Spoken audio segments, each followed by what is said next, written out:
Blindspot Episode 7 Sent on Tour.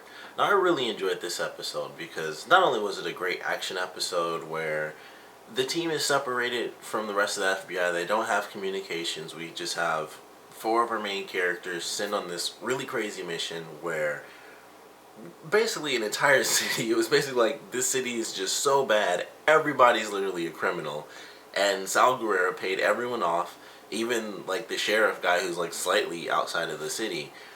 He pays everybody off, and it's like, kill anyone who tries to take me out of here. So they're going up against an entire county worth of people. They're just in the forest, like just running around. Then they get, even more leads from Jane's tattoos.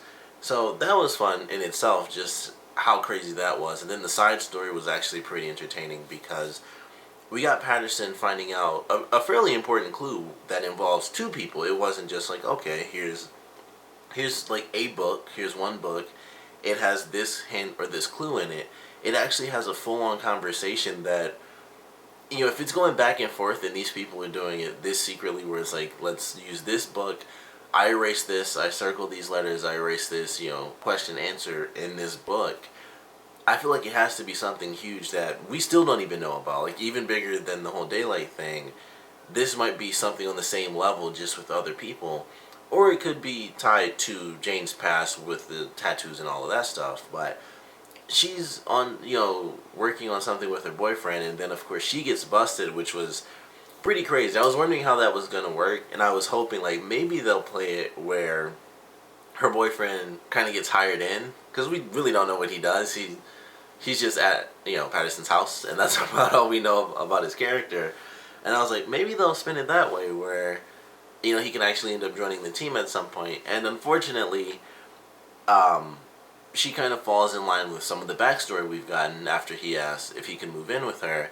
And she talks about how it normally doesn't work. And it ends up happening again where she's like, I'm the reason that the guys moved out. And that's why it didn't work. It was because of me. And how focused she is with her job. And I was like, it sucked that it ended that way. Because I was like, they helped solve this really big thing. Definitely illegal. He wasn't supposed to know about it. But she didn't get fired. He's not being, sent to Guantanamo Bay or anything crazy. And I was like, okay, it all kind of worked out. It'll be, they'll, definitely hold off on doing that anymore. But instead she breaks up with him. I was like, man, that really sucks. Because I really started to like his character this episode. Because we had the other episode where he helped out a little. And that was really it. Like, he was in that one little scene, but he was in, this entire episode. He was a part of the side story, and so we got to see a lot about him, and you kind of have them go back and forth and help each other out and stuff. And unfortunately, that kind of all, crash and burn, towards the end. It was just completely destroyed after she thought she was about to get fired. But I certainly enjoyed the side story. It was definitely fun. I'm very curious as to what's in this book, what this conversation was about. And, what they can gather from, who knows how long that conversation was going on. It clearly stopped, but who knows? Or maybe it didn't. Maybe they just found it before, the next answer or question was given.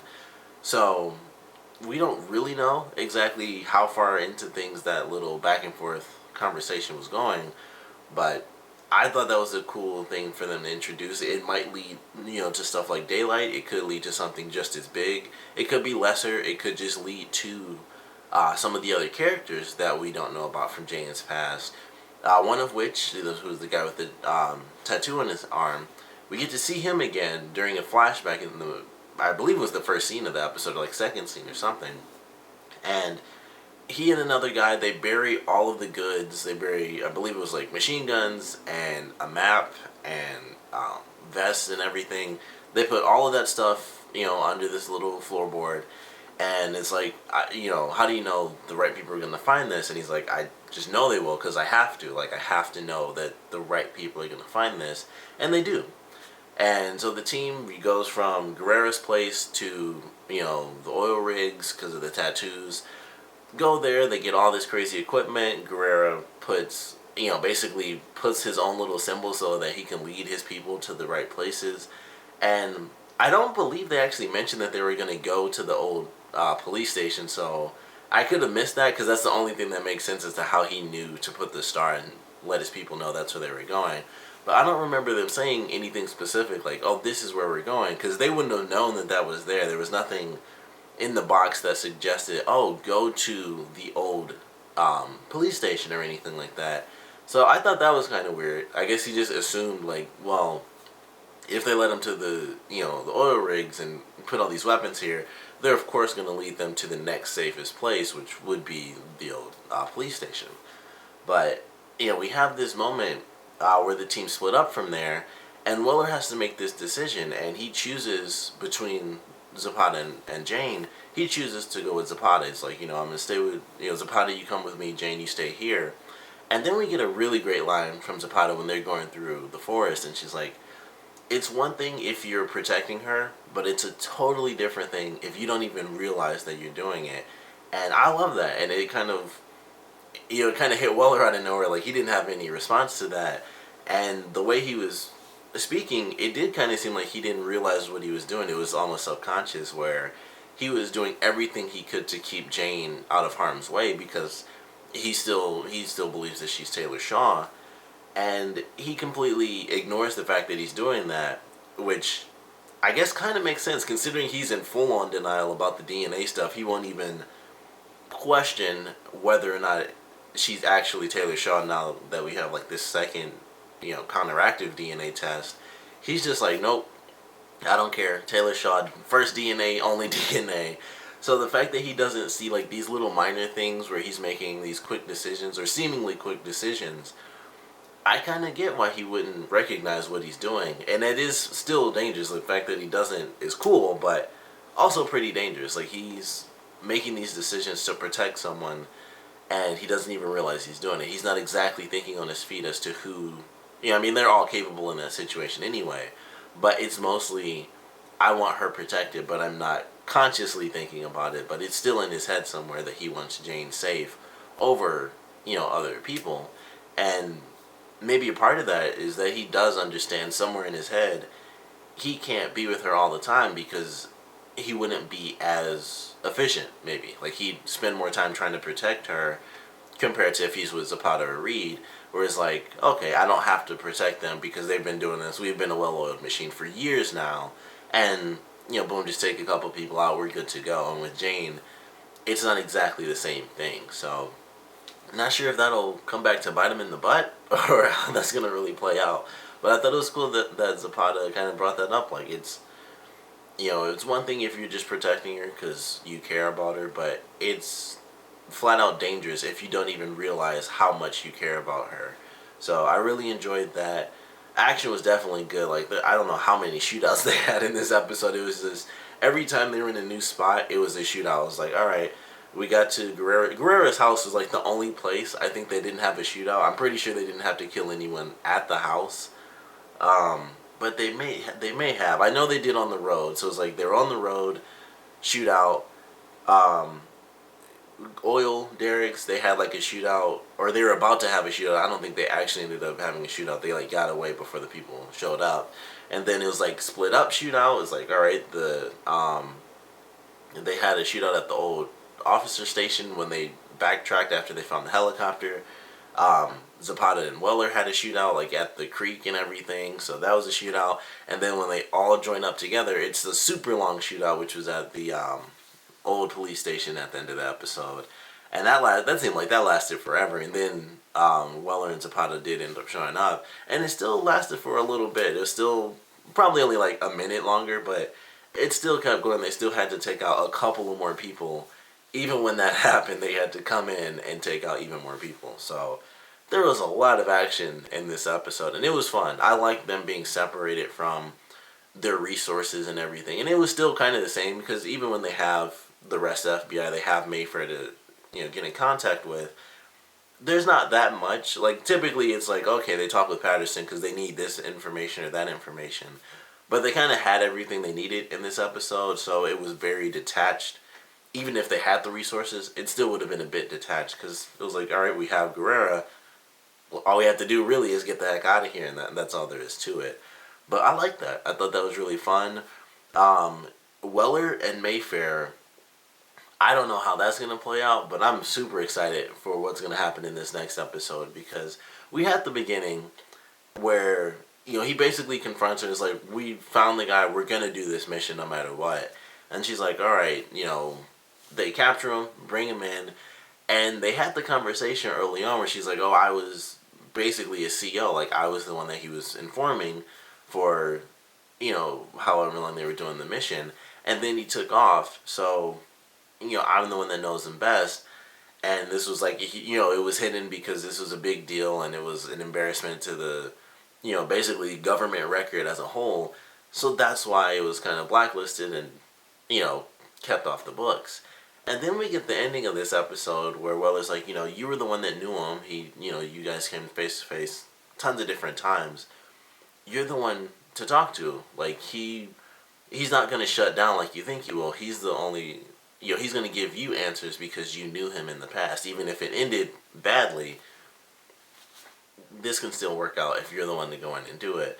And ultimately we find out that none of that was true. She flat out lied. She was like, I don't know, I don't understand why she would have lied. All she had to say was, I mean, I guess the whole story was a lie. Like, he wasn't informing them or anything. They may have been working with him. That's probably what it was, and that's probably the whole daylight thing, is that she, the other guy, I want to say his name's Carter. I don't know why, but the CIA guy, those two plus some other person who died anyway, who's already been dead for a while now, maybe they were just flat out working with the guy, and it was just full on illegal stuff that they shouldn't have been doing, and that's why it was, redacted. Everything was blacked out, and it's just like murder, this, and that's it.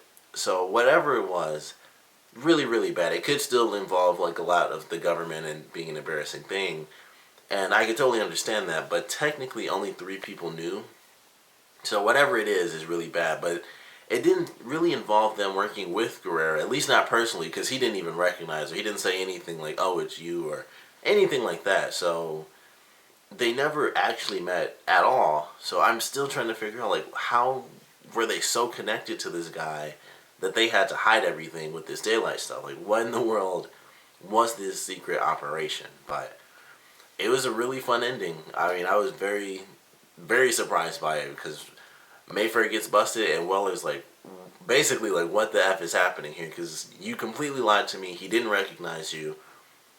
What is really going on? What happened with this mission, this case? What really went down? So I'm incredibly excited for the next episode. I don't know if Mayfair is going to end up basically turning into a villain, or if Weller's going to somehow kind of turn her in once he gets the truth. If she does actually tell him, like, I believe the episode does end where she's like, I'm about to tell you something only 2 people know. But I don't know. Like, I maybe that was how it started, when she was telling the lie and everything. I really can't remember which part of the episode she said that, or if it was the beginning or the ending. But either way, he knows something's off, and he's going to get his answers one way or another. And I don't know if that'll be great for Mayfair or really, really bad. Probably bad no matter what, because of the CIA guy. I mean, obviously, he was like, all right, gotta kill Jane, and that was his whole deal. So if he knows that the rest of the team knows, he'll probably kill off Mayfair and try to kill off the rest of the team as it is right now. So I think this could lead to some chaos. If she gets busted, that CIA guy is not gonna just relax. Like, either he's gonna completely take off, or more likely, he's gonna take action and try to take the team down. And who knows how that would play out with the whole Zapata thing, kind of giving him leads on Jane and stuff like that. But it should be exciting. I think it's going to lead to some pretty crazy chaos by the end of this season, and I'm really looking forward to it. I enjoyed this episode. The Patterson stuff was good. It sucked that she, broke up with her boyfriend. I thought it would totally end in a sort of lighthearted type of way, where it's like, can't do that again, and we find a way to make it work. I still feel like he might come back, because I feel like it would be kind of a waste to just have a character that was in there for 2 episodes and then just, she breaks up with him and he's officially gone for the rest of the series. I feel like there would just be no point to that. They could have just written anything else. They could have made it where she was like watching TV and figured out the code or something. But instead they took the time to have it be another human character. So I feel like he's going to come back. He's not going to give up on Patterson and give up on this relationship. And he'll try to make it work. That might lead into him being integrated into the team, because he was smart enough to help figure out yet another case. So maybe that could help Patterson convince Mayfair, and maybe she can get backing from the rest of the team to kind of bring her boyfriend on. Is I can't even remember exactly what she's. I believe she's a part of the like forensics team. So maybe she can bring him on in that regard. But this is definitely a fun episode. Definitely crazy action. Pretty interesting story. I like Guerrero himself. He was like really cunning and trying to constantly exploit everybody and mess with people. And even Waller points that out at the end when he had like no reaction to Mayfair. Like the whole episode, he's like messing with Jane, like, oh, you don't remember this or you don't know that, and I saw the lick you made when the guy chose the pot over you and stuff like that. So I liked him as just like this sort of, the whole time he was a bit cocky, and he was also very smart, like, using like the little hook to like pinch his finger and make the sign with his own blood. Definitely a smart guy, and obviously rich and, cunning enough to make this entire county say, you know what, let's all just be criminals and just take this guy's money and kill whoever comes in to save him. So definitely a smart guy who had a lot of resources and money, backing him up. And we'll see how all this stuff plays out. I don't know exactly what Guerrero's role in the daylight thing was. It seems like at this point he was just like a giant gun runner and drug dealer. So I'm really curious, since he didn't have a personal connection with Mayfair, how he's really involved with daylight and all the craziness that went down, whatever the craziness even was, which I hope we do get the official answer in the next episode. That would be really nice. But either way, definitely a fun episode. Great ending leading into a pretty, internal affair type deal for the next episode, which I think is going to be pretty exciting. But I, of course, want to know what you guys thought about this episode, so please comment below. Let me know your favorite parts, least favorite parts, and what do you guys think about Mayfair now? Because we had this whole thing where, she kind of gave a fake answer, and it was like, okay, makes sense that was redacted because it was kind of a blight on government operations. Makes perfect sense to hide that away. This guy escaped. They couldn't find him for 2 years, and now he basically owns an entire portion of a state with all these people protecting him. Not exactly the best thing that's ever been done by the government. So it's like, alright, her reasoning made perfect sense. And then we find out at the end she completely lied about that stuff. She was never like a CEO. He may have been an informant. It's still kind of up in the air as to what is and what is not a lie from the story she gave. So we still don't know 100% what is true and what's not. But they certainly never met. So he may have been an informant for the FBI in general, but she wasn't the one that was in contact with him. So it's just really weird. Like, it makes her definitely seem like she's going down the route of being a pretty bad person. And it obviously seemed that way once the CIA guy came in and was like, only 3 people knew about this ever, and one of them's already dead, and he's trying to kill Jane. Obviously, you only, fight to kill someone when you're scared because whatever you did was, like, incredibly bad itself. So I still kind of like her at this point. Like, it seems like it's going to be something really bad that was just, like, almost terrorist-like, but I don't know. I'm still on the fence. Depending on how bad it is, how bad the reveal is in the next episode, I might be okay with her, or I might end up just not liking her at all because she did something so incredibly bad. But I don't know. For now, I'm on the fence. Like I said, though, I want to know what you guys think about her and just this episode in general. So please comment below. Let me know. And thanks for watching.